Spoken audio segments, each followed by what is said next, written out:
Orihuela, vista desde el puente de Rusia.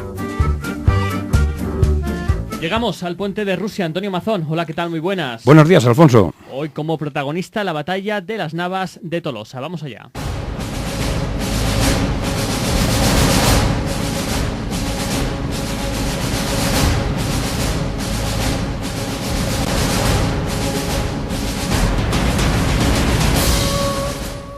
El califa al-Nasir tenía preparado un poderoso ejército para combatir en Hispania. A sus huestes se unieron tribus de Marruecos, contingentes de Ifriquilla, milicias de las ciudades de Al-Ándalus y miles de voluntarios al reclamo de la Guerra Santa.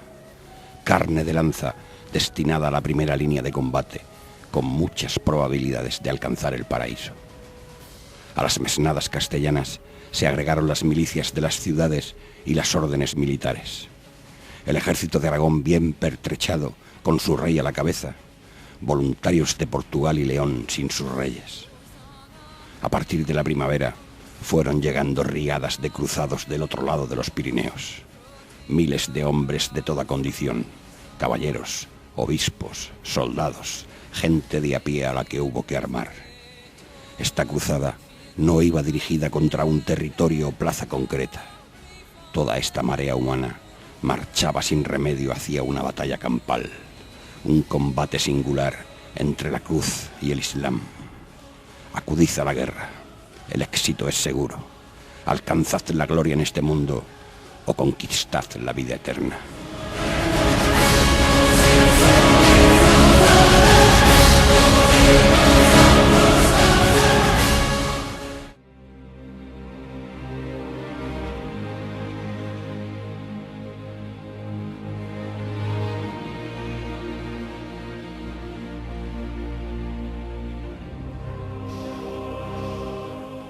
Las fuerzas cristianas se concentraron en Toledo, base militar de Castilla, defendida por 4 recintos amurallados.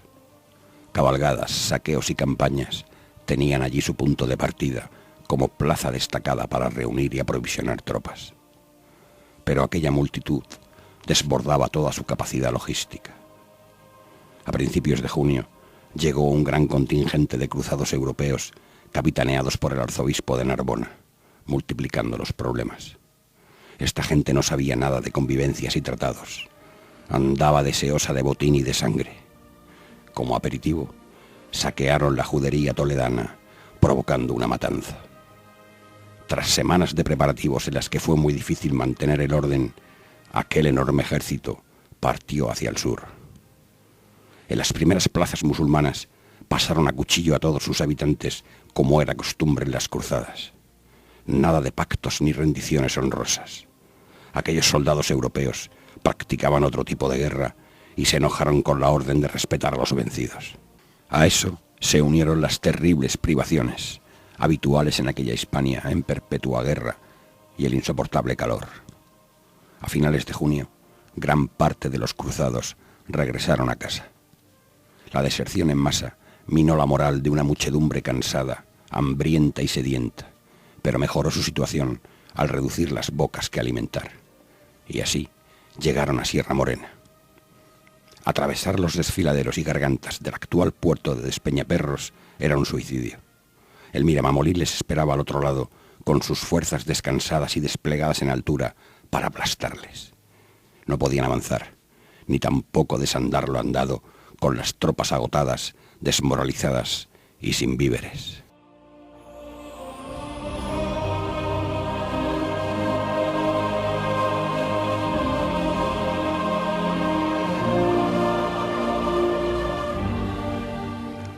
Cuentan las crónicas que los cristianos pidieron un milagro, y llegó en forma de un pastor de la comarca que guió al ejército por un paso que los almohades desconocían.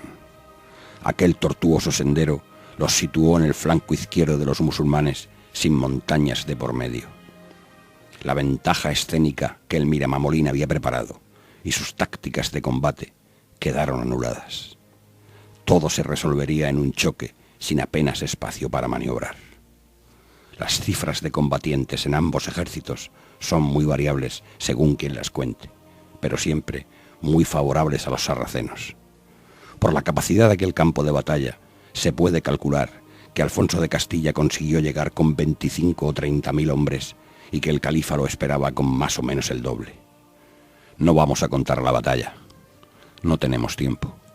Pero aquella carnicería parecía decantarse por los musulmanes hasta que Alfonso de Castilla desenvainó su espada y volviéndose hacia el arzobispo de Toledo gritó: «Aquí, señor obispo, morimos todos». Y así tuvo lugar la legendaria carga de los 3 reyes con las tropas de reserva, que atravesando el frente llegaron hasta la tienda del califa. El lunes 16 de julio del año 1212, el ejército del Miramamolín fue destrozado y puesto en fuga.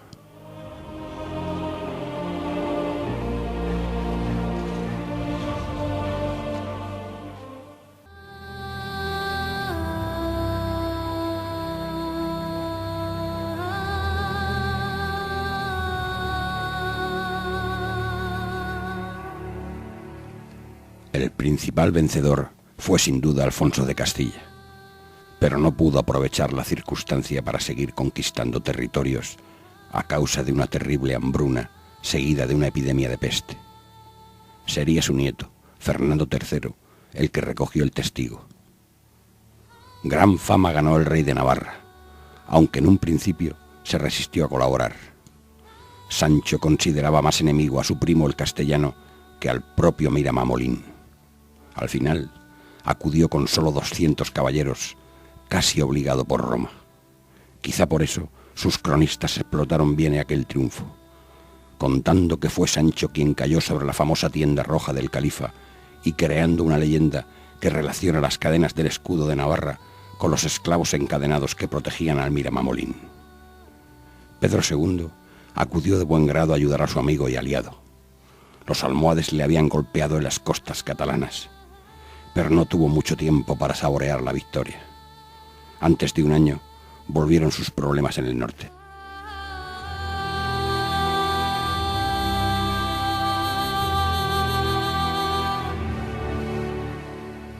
Ante la amenaza de los cruzados de Simón de Montfort, que como ya contamos, tenía a su hijo Jaime como rehén, organizó de nuevo su ejército y cruzó los Pirineos para ayudar a sus vasallos. Puso bajo su protección a los condes y se dirigió a por los cruzados, que en inferioridad numérica le esperaban fortificados en Muret, muy cerca de Tolosa. Durante el sitio, una hábil maniobra de Montfort acabó con la vida del rey de Aragón. Con su muerte, la corona quedó en una lamentable situación. Pedro II se había enfrentado a sus nobles aumentando la presión fiscal. Arrendó sus derechos, pidió préstamos, vendió plazas conquistadas a Navarra. Hasta empeñó el tesoro personal para sus campañas militares. Un reino arruinado y dividido, con los nobles descontentos y un rey menor de edad en poder de Simón de Montfort.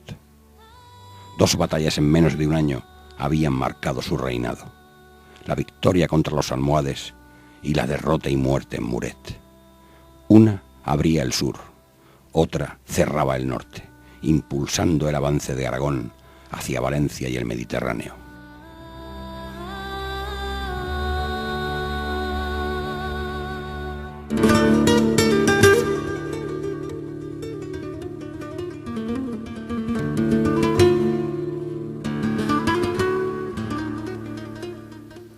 En cuanto al Miramamolín, nunca se repuso de aquella derrota. Volvió a Marruecos dejando un al-Ándalus descompuesto en manos de su hijo de 14 años. Entregado al vino y los placeres, falleció poco después, probablemente envenenado. Muerto su hijo, los últimos califas almohades se sucedieron a un ritmo vertiginoso. La gesta cristiana en las Navas de Tolosa supuso el pistoletazo de salida a una etapa convulsa y caótica en el conjunto de la población musulmana peninsular que desembocó en las terceras taifas, un periodo en el que Mursía tuvo gran protagonismo.